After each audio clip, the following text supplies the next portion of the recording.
Hello everyone and welcome to BHD Studios and welcome to my unboxing of the Sigma BF. But just quickly, I thought I would show you my Nikon 35 Ti. One of my favorite design cameras of all time. Was this like the best point and shoot out there? Some might argue it is, but it's definitely the best looking.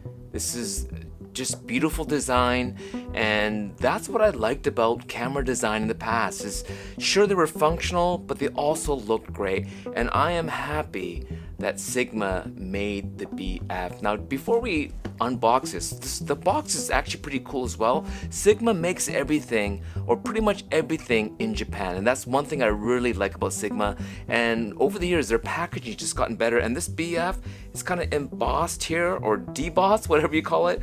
But BF camera, beautiful Foolishness. It's an appropriate name for a camera like this, because if you're looking at it from a purely technical perspective, like you're looking for a microwave camera, then this is not it. This breaks most conventions, and a lot of the decisions doesn't make a lot of sense. And I think that's the point of this camera. It was the design and making something really cool, made in Japan. And if you believe in this design concept, then this is the perfect camera for you. If you're looking for another microwave camera that does what every other camera does, then don't buy this camera. This camera is definitely not for you. But it has all the specs that people want. But just before we start, I have lots of, I call it like Taka's internet. All my brochures, booklets that I've bought over the years, and I collect these. So this is the Japan Camera Show 2000. So it's every camera that was made in Japan that was pretty much well, not necessarily exported, but every camera. And here I just put a tab here of Sigma. And so you can see here in 2000, this was all the lenses that Sigma, and actually I'm using the Sigma 16-300 right now to shoot this video. I might change over to this lens. I like the range. It's nice and tight even when it's hanging upside down. And it goes to, now it can't focus to 300 because that's a bit too close. As you see here, it's focusing up to, I'm already at 180, and not still almost 200, maybe at 200, still focusing, but at 300 it just goes out of focus. But I think at 70 is where they say it's 1 2 to 1 or 1 to 2 macro. So you get really close here. Look at that. Let's look at the monster lenses that Sigma's making. This is an 800mm f5.6 apo. This is a 500mm f4.5 apo. 300 f2.8. These are like serious lenses. But look over here, bottom, the SA5 SLR. So Sigma has been making, I think, cameras since like the 1960s or 70s, when they became a third-party lens manufacturer. Here, let me just zoom back out here. Maybe more appropriate distance right here. They made lenses for Nikon, Canon, Minolta, Pentax, but they also made their own camera. Okay, let's just get right back. And some people might wonder, well, why would Sigma make their own camera if they're already making mounts for all these other manufacturers? I think that for different reasons. One of it is just, it's an exercise in, if you're making lenses, why not make cameras and see, everything from flange back distance to flange diameter. Like, why is this mount this size? Like, when you build, it's like making tires and then deciding, hey, let's make a car as well as tires and see how difficult it is. And I think Sigma has been doing that for decades. They know that their SA5 and their SA300 is the first one I remember, their SLRs. At the time when they were making, I used to be confused, thinking, why is Sigma making their own camera bodies? The whole point of them existing was to make lenses for other manufacturers. But looking back and then seeing all even their digital cameras using the Foveon sensors, their FP series, and all the weird cameras, it's because they can make it. It's not about making money. It's for them, it's an exercise in design. They know it's not going to be a bestseller, but they don't care. They could do whatever they want because this is their company. And so let's do the unboxing again. The box here is just beautiful, and even the materials here. Let's just move this Nikon 35 Ti. I don't know, but look how cool this camera is. All right, so let's just open this up. Okay, and you pull these two little tabs out. There is a little booklet here, and maybe even this let's just, you know what? Let's go out of the way to read this. This is kind of like just like a manual in multiple languages. But this here, I love this. Let's just punch in a little bit more. Here we go. So it says the art of engineering. And then when you open this up here, engineering for art. I mean, this is, come on, guys. This is so cool. And even in the back, look at this. Printed in Japan. Like, who does this anymore? I mean, in the past, you can find like an old Leica manual, and even the manual in the camera box said printed in Germany. Printed in Japan. And they had said they will do their best to source as much as they can within Japan. So even this paper feels like it's from Japan. It might not be, but it definitely feels like this is Japanese paper. But even going out of the way, you know, I mean, look, a little letter to fellow photographers. When you place a lens on the world and shoot, you seize light. From reality's visual chaos of forms and colors, an image takes shape, blah, blah, blah. I mean, I don't want to read all this. You can sort of see it here. You can screenshot it. But, you know, they really are passionate about photography, and that's what I really appreciate about Sigma. I mean, this is just really well written, and right here, I mean, even this, I love this part here. Made in Aizu, Japan. Products bearing the Sigma name have one origin, Aizu, Japan. At the foot of the majestic Mount Bandai, Aizu is home to Sigma's entire production. Unlike most production chains in today's globalized world, we produce and tailor all components at our own factory in Aizu or in collaboration with local businesses concentrated in the Tohoku region. Keeping our production local allows us to maintain rigorous quality control at every step of the manufacturing process, from design and engineering to lens polishing, molding plastics and metal parts, mounting, and assembly. It also enables us to explore new ideas to help photographers bring their vision to life. And so, I mean, this is so cool. And then finally, just mentioning that since 1961, it's been in the Yamaki family with Michihiro, the founder, and his son now, Kazuto, that runs it. It's a family-run business. And so if there's any brand in Japan that kind of has that same spirit as Leica in Germany, where they do their best to make everything in Germany if they can, you know, they're passionate about photography, they're passionate about what they're making, it's Sigma. To me, Sigma is the Leica of Japan. You know, they have this mission statement and they give you this little booklet that goes along with it. So I know a lot of people probably wouldn't have spent that time showing this in their video, but I think it's really important. And part of the reason why this camera really appeals to me, even before I even knew that that little booklet existed, I really respected Sigma making, you know, like all the lenses that I've had from Sigma, they're all still made in Japan. And look at the price point that they're selling at, and still made in Japan. Clearly they're taking a hit in terms of profitability, so they can source as much as they can from Japan. And so, you know, as a private family-run company, they could do whatever they want, right? And so even this little pouch, so this, the BF is in this pouch, and one of the things that people are mentioning is even this looks like Japanese textile here, but this nice pouch, which is great for storage for the camera here. And so, ta-da! Look at the camera, beautiful camera. Before we look at the camera, even this pouch here, right? It says Sigma, and then we'll look at right there. What does it say? Made in Japan. Like, why would they do that? It's because they're proud of being able to make everything in Japan, or as much as they can make in Japan. I remember at one point they were saying that they even try to source all their cardboard from Japan. And maybe this isn't from Japan, but it sure feels like Japanese cardboard. So we have this. This is a BF, and then you get the battery here. Now this battery is made in Indonesia. I double checked, but that, you know, like that makes sense. If they did their best to source everything in Japan, maybe this is the one thing that they couldn't. And I like how this goes in.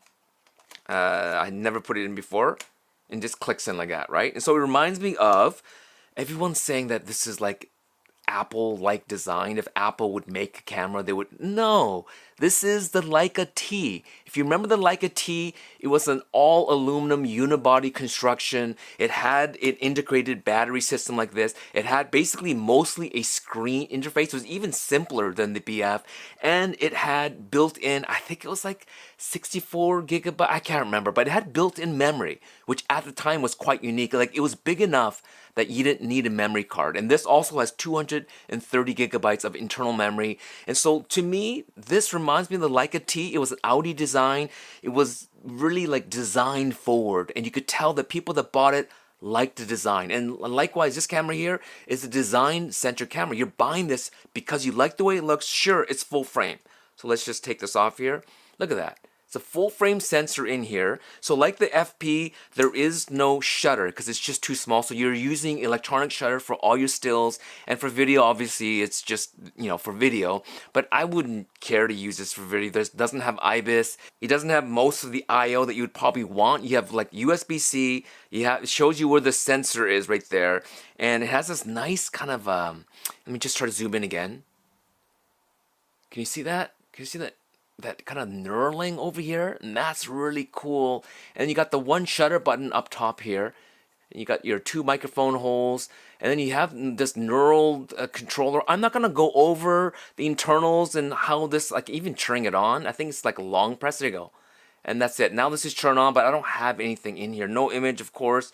I think this is the menus, and so you kind of move through here, and then you go down and do stuff. There's tons of videos out there explaining and showing how you how you would set this up. I don't have time for this. This is just my first look. But look, I just go right in there. Look at that. Look at that. This is such a cool, and I think that's where you put your strap, and that's it. And again, look at that knurling there.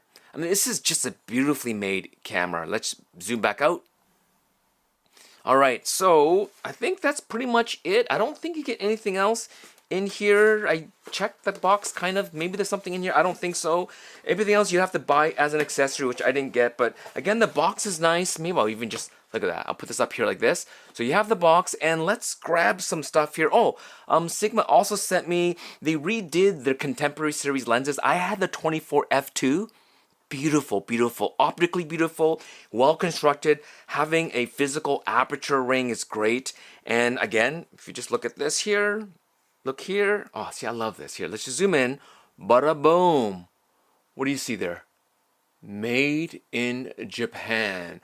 And so this is their 50mm f2 lens. And so I'm going to have fun with this. Let's put this on here. And so I did insist. That they send me a silver lens. Like, why not have a silver lens? You just put that little white dot with that there, and you have this connected. I mean, look at that. This is a piece of art. And again, if you don't care about that, then go get your Sony, go get your Panasonic or whatever functional camera. Even the Leica SL series, very functional, brutalist design.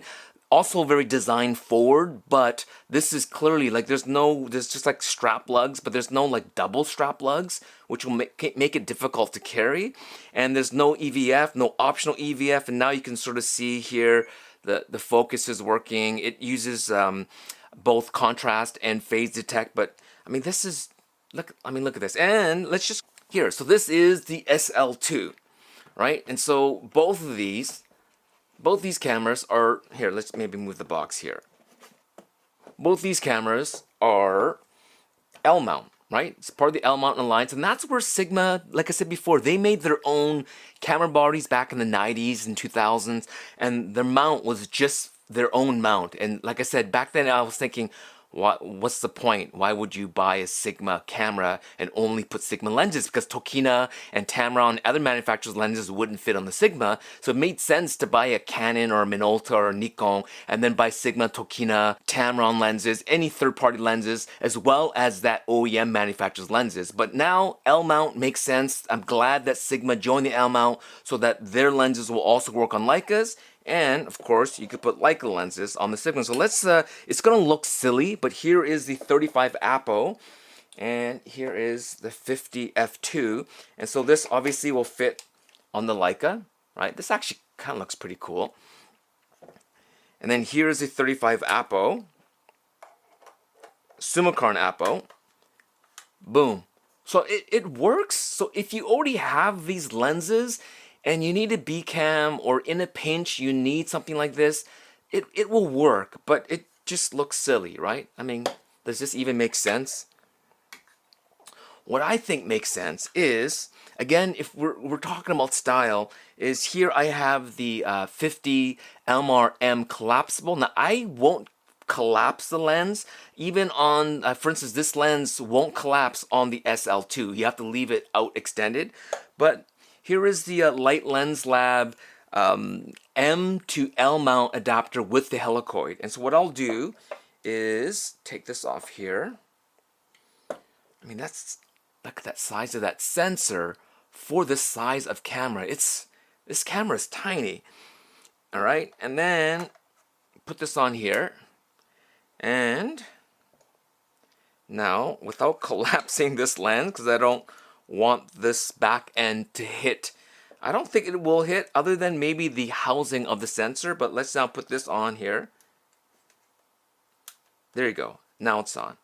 All right, look at that. Does not this look seriously like what a lot of fun? Now focus is not going to be great just because I'm looking at this here. Am I in movie mode? I'm in 29. How did I get to 21:9? Look at that. It's in 21. I don't even know how I did that. Oh, here we go. I'm somehow in aspect ratio mode. But here we go, and I can activate the helicoid.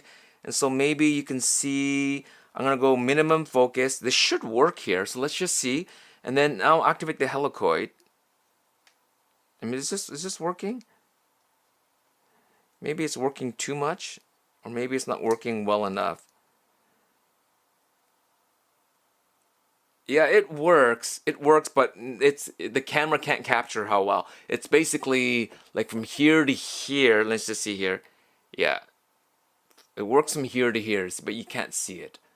Can you see it? Maybe barely. But anyways, the helicoid works. This is how I'm gonna shoot with this. Not only with this 50 f2, this is a 50 f2.8, but this just looks so cool and fun. And then I also have a 21. I think it's a Super Elmar. I can't remember what it's called, or Super Angulon. That one has a really far throwback, so maybe that one won't work. But I'm gonna get M mount lenses, and specifically silver ones, just because it looks cool. And this is like a conversation piece, but you're still getting a full frame sensor. You're getting 24 megapixels, and I heard low light is just okay, but I just throw this on a tripod. Tell me yes. It has a quarter 20, so you can use a tripod, and also the bottom, it's just rubberized kind of a feel. It would have been cool if this was also silver, like kind of what Leica does, but it's all right. But the rest of this is more of a rubberized kind of a feeling, and also this is lined up to the center. So if you are doing like stitching or anything on a tripod, this makes a lot of sense. So you know what? Let's just, for fun, I think I could just, let me just collapse it. Just gonna wait to, yeah, I mean, it looks like you can collapse it. I still wouldn't. It would probably hit, like, so you have the sensor, and then around the sensor, there's still kind of like a housing. I'm probably maybe touching the housing, which won't break the camera because there is no IBIS mech, but I would still, if you have a collapsible, just leave it out like this. And some would put like a little rubber band or something in here so you can't fully collapse it. But I think this looks cool. But let's put the 50 back on and we'll like swap over here. So let's just do that quickly here. Take this off.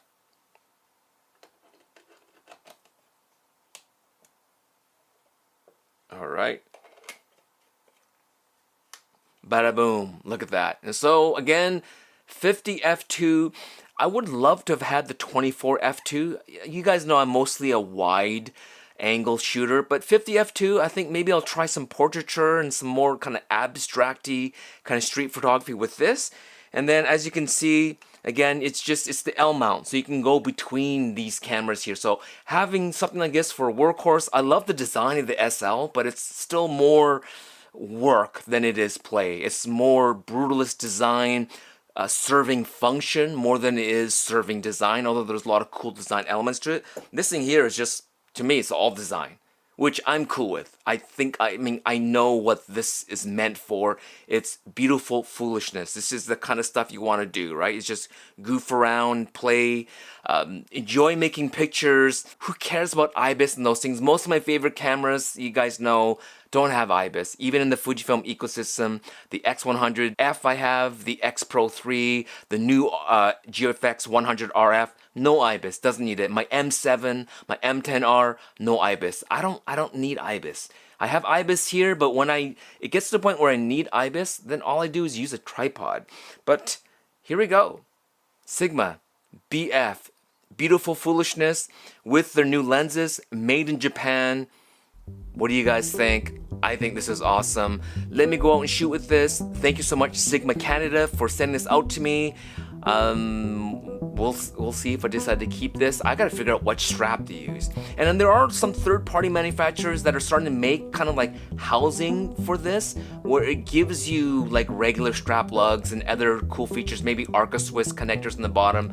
But I think for the purist, this is great. All right, so thank you so much for watching. We'll talk to you soon, and happy shooting. Peace.